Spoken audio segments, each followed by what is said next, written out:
Hey there, son. Come on in, get comfortable, put your feet up on the table, get the dogs out. We gotta talk about something real quick.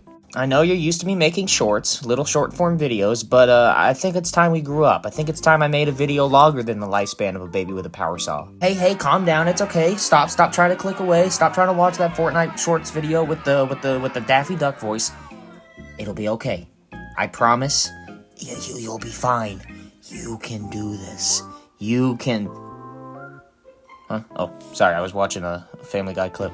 Okay, let's get to the point. I was browsing the all tab of Crunchyroll, right? Because sometimes there's hidden gems in there that just aren't pushed to the front page. Like, legit, you can find some weird stuff on there. I have no clue how some of these made it past the quality control inspections. I like to watch a lot of niche slice-of-life animes, especially when I'm doing homework. It's something real cozy to have on in the background. And I just finished one called Recovery of a I've been trying to say this like 4 takes.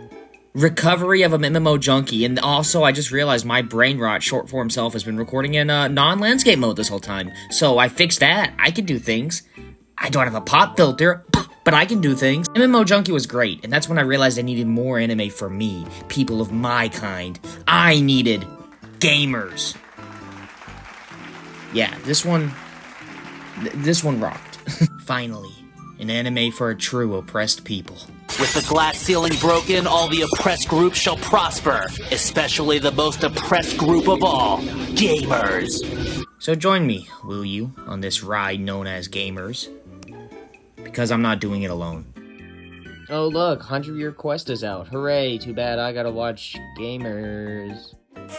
I gotta say, I wasn't expecting this at the beginning of an anime. I suppose Universal Studios can make an anime, but it was definitely a little bit jarring for some reason. I gotta say, Gamers does feel like some interns just came off of making the Scott Pilgrim movie and were like, hey, we gotta make an anime? So it kind of makes sense. We open up on a lewd picture of a woman as our quote-unquote humble narrator Almond talks about how he wishes virtual women were real. So, great start so far. Almond is going to the game store to find dating sim games, and it's actually pretty cool because if you look closely at some of these games, you can see they're just like compressed versions of actual games. Like, I'm pretty sure you can see Dark Souls at one point. Anyway, while he's there, he meets Karen. That's actually her name. And Almond here is so impressed to see a real woman at a game store that he pogs for a full second with no volume. It's amazing. We get the whole spiel about how great she is, how she's the top of her class and everything, except, like, the whole time we have this little notice that says she eventually loses it with no explanation, which is really ominous and kind of great. I actually really want to get just a shirt that just says that he eventually loses it with no explanation. That would be amazing. So my proverbial man Almond here is buying a dating sim game where it's just all girls that look exactly like Karen. And she sees this and she goes, he's perfect. And then she's like, hey, you're perfect. Do you want to join my game cult? Club. Fellas, here's a warning for you. If you ever see a woman in a game store who's interested in you, she's a skinwalker. Run away. We're just gonna leave Almond for a second to get indoctrinated while we talk about the healthiest relationship I've ever seen, Taco and Egg Yuri. We basically hard cut to them hanging out in an arcade, and Taco is like, oh yeah, this is my girlfriend. She's dumb as a sack of bricks, but she's hot, so good for me. While enjoying his favorite pastime of boasting about how much of a womanizer he is, Taco walks by frickin' Almond while he's just standing there like he just saw a woman in a game store, completely mind-slaved, obviously indoctrinated to the cult at this point, and he's like, wow, look at him. He'll never have a stupid girlfriend like me. What a loser. Turns out he was actually just talking to Karen, and this is actually where you get some really fun dialogue that reminds me of Scott Pilgrim a lot. They talk about how Karen is simped over so much that even King Koopa in the Mario games, like, just serves her tea when she pulls up to the level, which is really endearing, because it does give that kind of Scott Pilgrim bigger than life, but just for a joke type dialogue. I enjoy it a lot. It's really fun. We pick up the next day where they actually go to see the game club, and I gotta admit, it's pretty cool. They have trophies and monitors and stuff. Apparently they've won actual championships, so they're pretty world class, which is kind of sick. At least we know we're not dealing with filthy casuals here. So far, the game club has 3 members, not including Karen. We got red-hair, four-eyed Shanks, who's a master at CSGO and just first-person shooters, like the best in the world, they said? Like, third best? He's high class. We got Shy Boy here, who's a puzzle master, just plays puzzle games, I don't know, Candy Crush Queen. And then we got Cleavage Girl here, who just plays Guilty Gear, which is, I don't know, that's my type of woman. Also, I kid, if we're talking about Guilty Gear, this is my type of woman. I love you, brisket. Okay, this is where things get crazy, though, because these 3 dudes, they're not what you think they are. Apparently, you go into their backstories. Karen is like, oh yeah, these are the 3 members of our club. Let me tell you a little about them. Gamer girl, well, she is the only one there.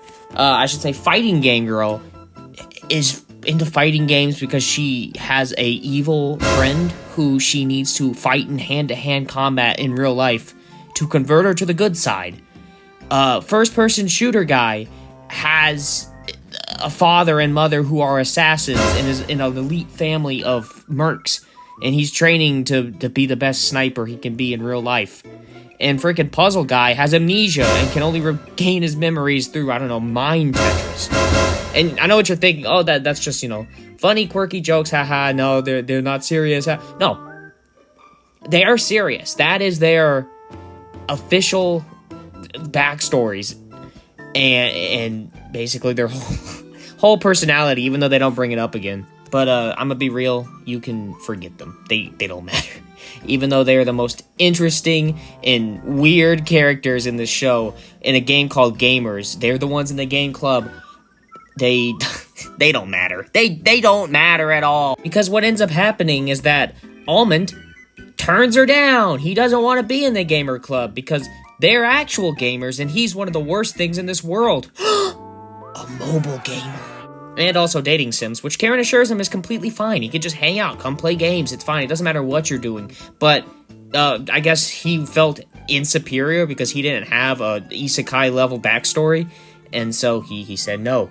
And this is the catalyst that sends Karen up the wall. When he says no, the entire classroom screams bloody murder. They go, ah! And he's like, yo, what the heck's happening? Turns out Karen's never been turned down for anything before. So she loses it. And I'm not even joking. She doesn't start crying. She starts following this man.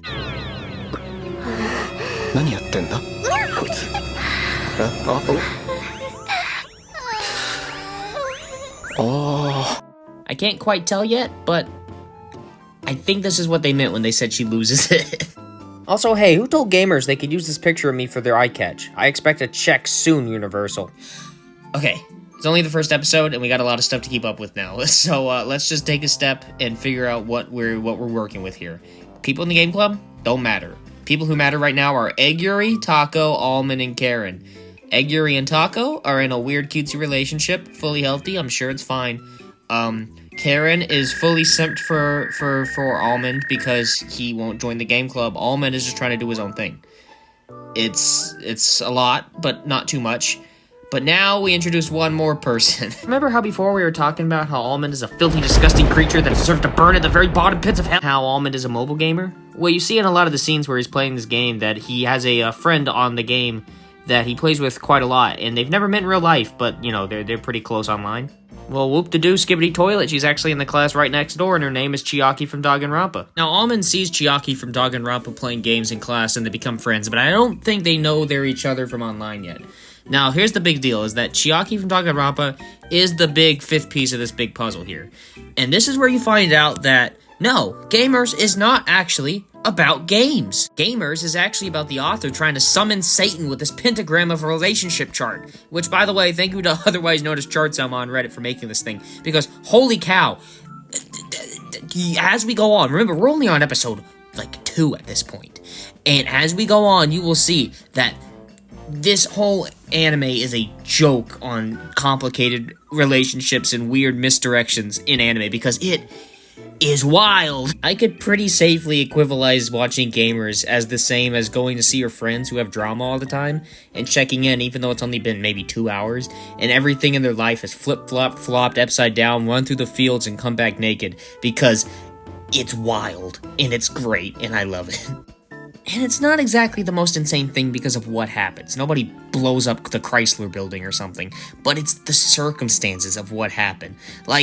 Somebody's whole relationship chart can be switched around and one person being into another person will be swapped in everybody's eyes because they saw them hanging out at one point and they're like, holy crap, I gotta do the math real quick, hold up. And the joke is that every other character is also trying to figure it out the whole time. They're all doing some light and L level conspiracy nonsense, trying to figure out what the heck is going on with all of them, and none of them get it right, because I don't think anything's really happening. It's really just a wonder to see yourself, and that's kind of the best way to figure it out. But I'm gonna do my best to try and describe the big, important parts of this huge web of pettiness. Thank you, by the way, to Anime Warrior on YouTube. He's the one who got most of these clips from gamers in Hindi. Once episode 2 rolls around, this is where Taco and Egg Yuri actually meet Almond and Karen. You know, Taco's the cool kid, so they had known of each other, but they never really talked in class. And so at this point, Taco rolls up to Almond in the arcade and is like, "Hey, punk, I got a proposition for you." A business proposition. For a moment, I was worried I was gonna have to add another ship dynamic to the pentagram of relationships, but it turns out he just wanted to play Persona 4 Arena Ultimax. Taco felt the need to take the moment to comment about how much of a weeb Almond is for picking the protagonist, while he's the one who feels like the big Chad for picking Teddy. Morgana, by the way, clears Teddy any day.